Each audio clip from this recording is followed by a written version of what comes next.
Basically जो हमारी vice chancellor है, जेएनयू की वाइस चांसलर, उनके यूजीसी रेगुलेशंस पे जो कमेंट्स आते हैं कि वो इर्रेशनल और अननेसेसरी है, और उसके साथ साथ वो ये कहती हैं कि जो दलित्स और ब्लैक्स हैं वो ड्रग्ड है विक्टिमहुड से, और वो होगी वो उसी के पास जाएगी जहाँ से भेदभाव का सामना करना पड़ेगा। और रोहित वेमुला तैयार नहीं करने देंगे, मरने नहीं देंगे। हम एक और एकलव्य नहीं होने देंगे, हम एक और पायल तड़वी नहीं होने देंगे, कोई दर्शन सोलंकी नहीं होगा, कोई अनिकेत नहीं होगा। अब जो भी छात्र होंगे वो ना अपना अंगूठा कटवाएंगे ना अपना तरीका है, और इसको मैं मानती हूँ कि साइलेंट एक्सक्लूजन है। वो आपको कह के नहीं हटाएंगे, आपसे लड़के नहीं हटाएंगे, वो साइलेंट भेदभाव होके पायल तड़वी और रोहित वेमुला जैसे स्टूडेंट्स को सुसाइड करने पर मजबूर कर दिया जाता है, उसका निदान एक अच्छी रेगुलेशन से हो सकता है, एक अच्छी लेजिस्लेशन से हो सकता है।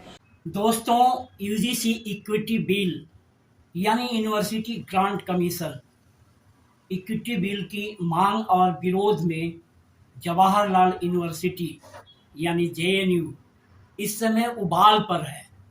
पिछले कुछ दिनों में घटनाओं ने जिस तरह करवट ली है, उसने पूरे देश का ध्यान इस मुद्दे की ओर खींच लिया है। यह केवल एक विश्वविद्यालय का मामला नहीं रह गया है, बल्कि यह देश की उच्च शिक्षा व्यवस्था, प्रतिनिधित्व, न्याय और सामाजिक संतुलन से जुड़ा बड़ा प्रश्न बन गया है। पिछले दिनों मैडम धूलीपुरी जी का यह बयान, जिसमें उन्होंने भारत के बहुजनों की तुलना कालों से की और यह कहा कि भारत के बहुजन अपने को विक्टिम मानते मानते ड्रग एडिक्ट की तरह हो गए हैं, आग में घी डालने का काम कर गया। इस बयान ने पहले से ही चल रहे असंतोष को और तीखा कर दिया। छात्रों का कहना है कि यह केवल एक टिप्पणी नहीं, बल्कि उनकी अस्मिता और संघर्ष पर प्रश्न चिन्ह था।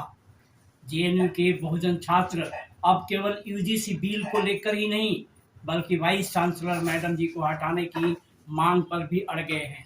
उनका कहना है कि जब तक नेतृत्व संवेदनशील नहीं होगा, तब तक न्यायपूर्ण वातावरण की उपेक्षा करना कठिन है। कैंपस में इतना जबरदस्त प्रदर्शन हुआ कि दिल्ली पुलिस को हस्तक्षेप करना पड़ा।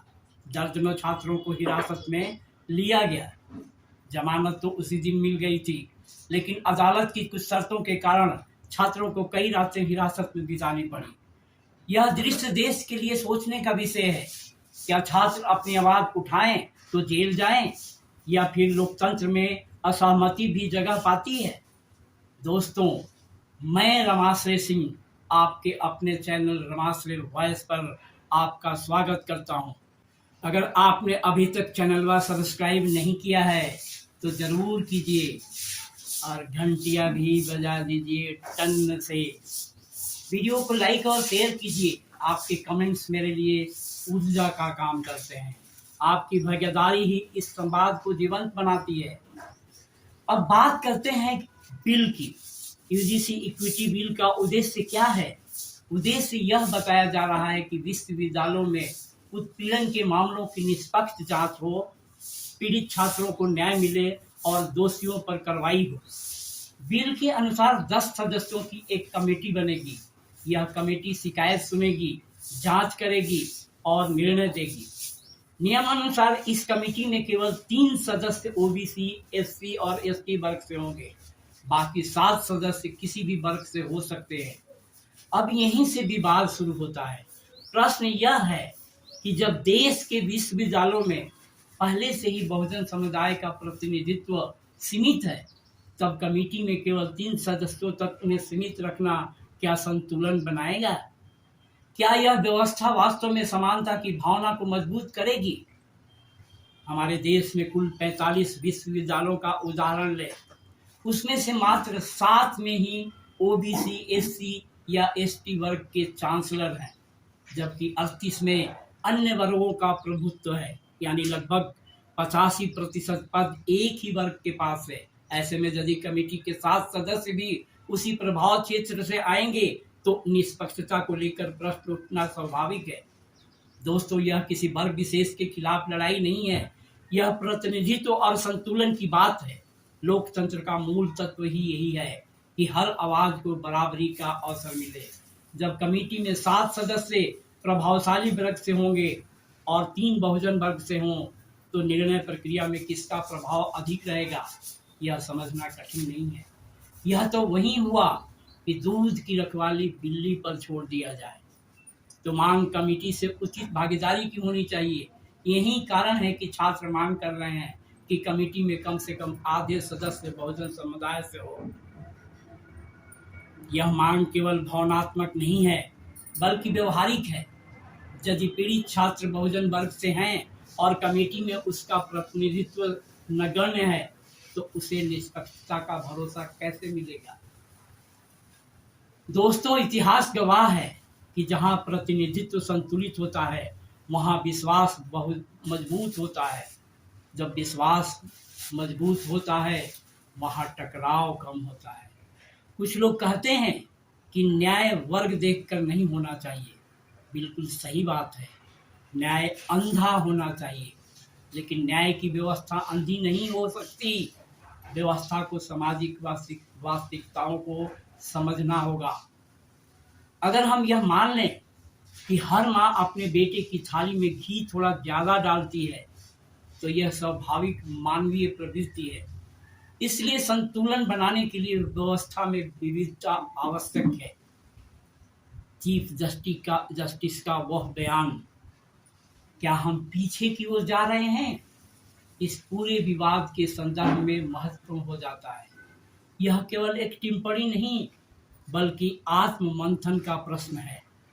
क्या हम सच में सामाजिक न्याय की दिशा में आगे बढ़ रहे हैं या फिर प्रतिनिधित्व की पुरानी असमानताओं को नए कानूनों के माध्यम से कायम रख रहे हैं। दलित चीफ जस्टिस पर जूता फेंकने की घटना भी हमें याद दिलाती है कि सामाजिक सम्मान का प्रश्न अभी भी संवेदनशील है। जब देश का सर्वोच्च पद भी पूर्वाग्रह से मुक्त नहीं है तो विश्वविद्यालयों में संतुलन की आवश्यकता और बढ़ जाती है। दोस्तों, मेरा स्पष्ट मत है कि बिल का उद्देश्य अच्छा है। उत्पीड़न के मामलों की जांच होनी चाहिए, दोषी को दंड मिलना चाहिए, लेकिन व्यवस्था ऐसी होनी चाहिए जिस पर सभी को विश्वास हो। सिर्फ बिल लागू कर देना पर्याप्त नहीं है, संशोधन जरूरी है। कमेटी में कम से कम 50% प्रतिनिधित्व बहुजन वर्ग का अनिवार्य किया जाना चाहिए। तभी यह कानून संतुलित और प्रभावी माना जाएगा। लोकतंत्र केवल मतदान का नाम नहीं, लोकतंत्र संवाद का नाम है, असहमति का नाम है, न्यायपूर्ण प्रतिनिधित्व का नाम है। आज जेएनयू में जो हो रहा है वह केवल एक कैंपस का मामला नहीं है, यह देश की शिक्षा व्यवस्था का आईना है। यदि छात्र सड़कों पर हैं तो हमें यह पूछना चाहिए कि वे सड़कों पर क्यों हैं। यदि वे जेल जा रहे हैं तो हमें समझना चाहिए कि उनकी पीड़ा क्या है। दमन से संवाद खत्म नहीं होता, संवाद से समाधान निकलता है। दोस्तों, अंत में मैं यही कहूँगा, बिल वापस लाना ही पर्याप्त नहीं है, उसे बेहतर बनाना आवश्यक है, संशोधन के साथ लागू करना आवश्यक है, प्रतिनिधित्व को संतुलित करना आवश्यक है। जब तक व्यवस्था में भरोसा नहीं होगा तब तक कानून भी विवाद का कारण बनेंगे। आइए हम न्याय, संतुलन और समान अवसर की दिशा में सोचें, किसी के खिलाफ नहीं बल्कि सभी के साथ। इसी उम्मीद के साथ आज की बात समाप्त करता हूँ। जय भारत, जय हिंद।